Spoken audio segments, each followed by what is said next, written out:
बहुत बार ऐसा होता है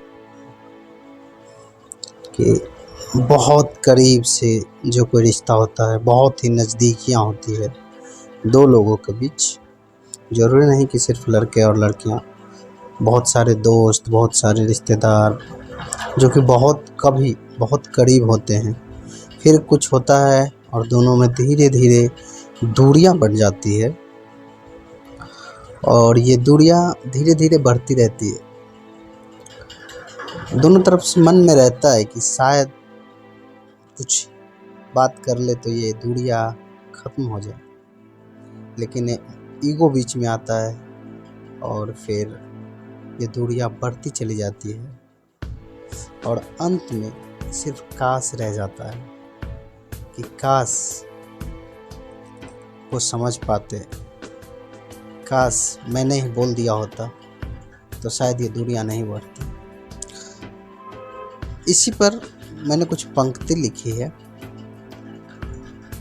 और शीर्षक दिया है कि काश का रह जाना।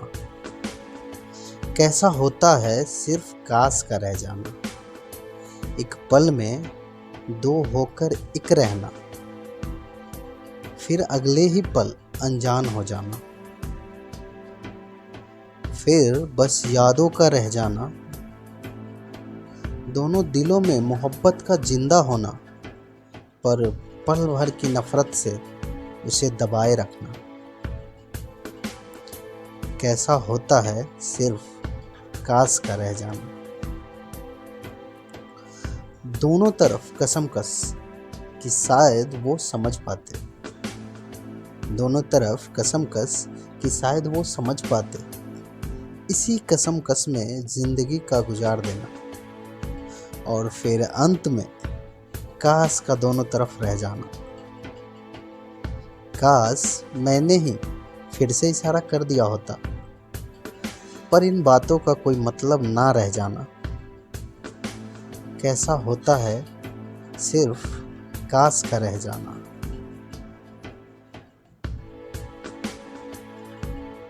तो ये थी कुछ पंक्तियाँ।